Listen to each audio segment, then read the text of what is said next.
I have great pleasure in welcoming the Prime Minister of the Republic of India, and I invite him to address the General Assembly. Mr. Prime Minister. Your Excellency, President of the General Assembly, Excellencies, distinguished ladies and gentlemen, let me first of all congratulate you, Mr. President, on your election to the presidency of the 68th session of the United Nations General Assembly.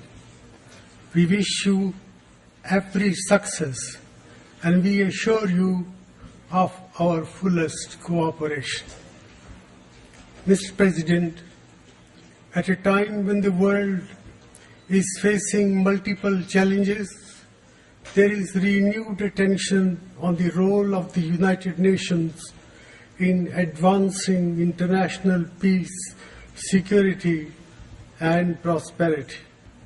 However, never has skepticism about the United Nations' capacity to do so been higher, or the external environment less propitious for multilateralism.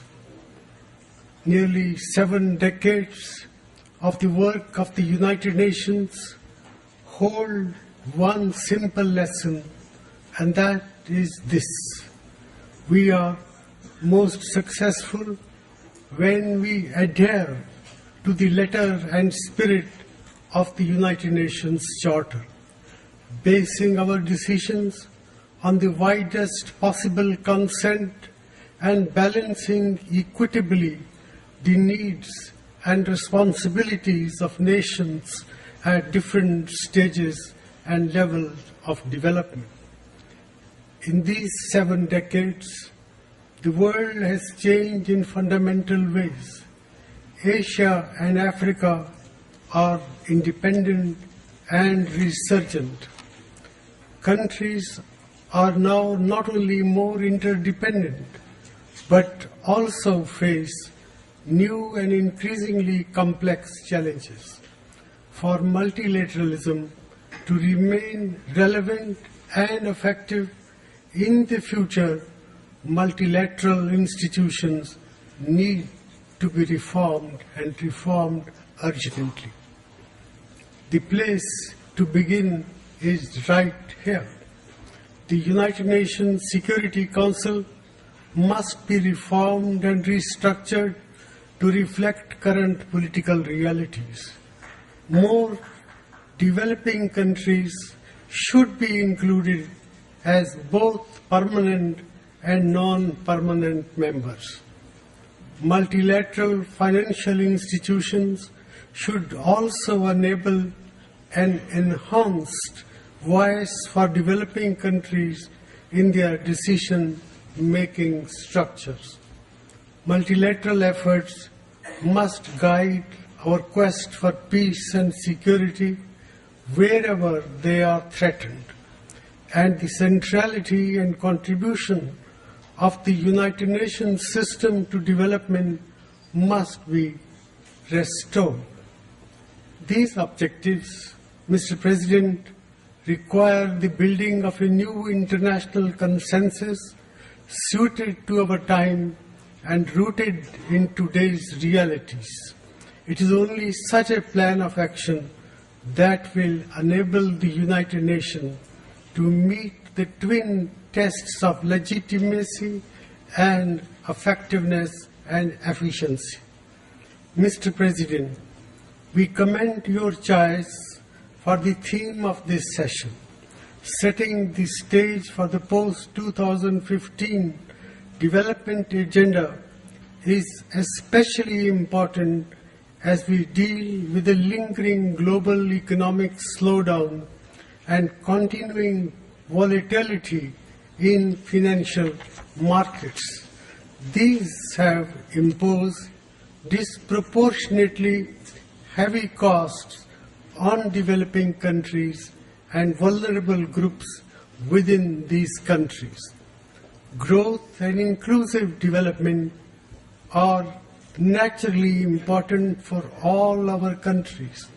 They require a supportive international economic environment, enhanced investment flows, including from multilateral development banks, transfer of technology, and an open multilateral trading regime. But the problems of over 1 billion people living in abject poverty around the world need to be attacked, and attacked more directly. Poverty remains a major political and economic challenge, and its eradication requires special attention and a new collective trust. This priority should anchor the post-2015 development agenda, which should be shaped by the member states so that it enjoys the broadest possible support and acceptance.